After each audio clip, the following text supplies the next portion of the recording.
To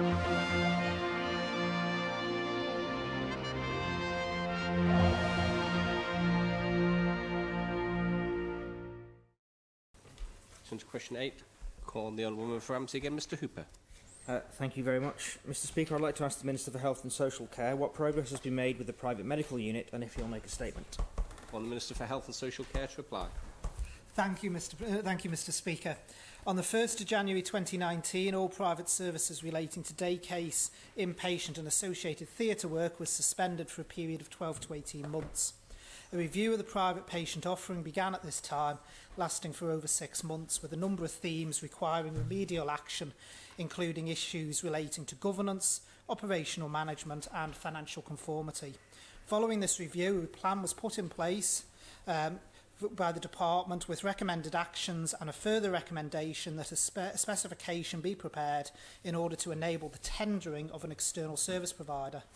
This work was nearing completion when COVID-19 appeared. The PPU was quickly turned into an operational unit to provide care for those who were COVID positive as part of the totality of a COVID management plan, which has since been reconverted back to its original purpose this summer. The wider work assigned to the development of the PPU was picked up again in August 2020 and divided into 2 phases.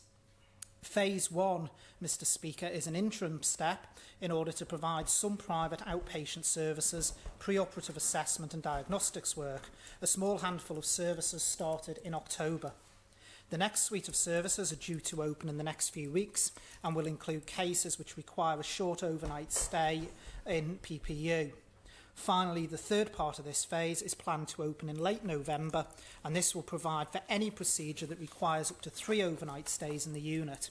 These services for the interim period will be run by DHSC, but this is an interim position only.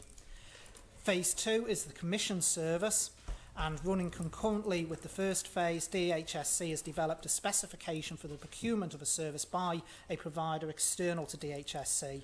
The design and specification element of this phase is nearing completion. A competitive tendering process will then follow with the aim of awarding a contract as soon as possible, but definitely within this financial year. Supplementary question, Mr Hooper. Thank you very much, Mr Speaker. So originally the proposal was to close the unit for 12 to 18 months from January last year. It seems that despite the coronavirus interruption, the Minister is actually saying they've made more progress on this than was originally anticipated. It's not very often I say this, but I'd like to congratulate the Department of Health and Social Care on an achievement there. So just for absolute clarity then, at the moment the Department is going through a phased reopening of its private patients unit, and by the end of this financial year he's hoping to have the competitive tendering process complete. When does he anticipate that the new provider will be actually in situ? Minister to reply. Thank you, Mr Speaker. I'll bank the congratulations on that. Although, to be fair, we did announce when we started this that it would be a period we thought up to 18 months, so that we always did hope that we would be able to do it quicker than that. In terms of getting the private provider in place, we would actually hope, but again, there is always slippage on this, but we would hope to have them in place for the new financial year. Supplementary question, Ms Edge. Thank you, Mr Speaker. Yeah, I think congratulations is well deserved for this one, not for many areas, but certainly for this one. But with regards to what the Minister's just said, that on an interim period the Department is operating the services, so how is the Department receiving the private patient income? Is you know what there must have to be a contract has to have been put in place with certain individuals. So can the Minister confirm that there is contracts in place, and also is it actually complete? Because I'd like to ask the Minister, I think in the initial when he said that they were going to tender for a service provider, that they wouldn't do the finishes because the private service provider might want their own colours. So can the Minister confirm, has the contract specification changed? Minister to reply. Thank you, Mr Speaker. Obviously, COVID overtook things. We needed to use the private patients unit. Can I take the opportunity to thank the Department for Infrastructure, who worked exceptionally hard with DHSC to make sure that the shell of a building was actually pulled back together very, very quickly so it could be used.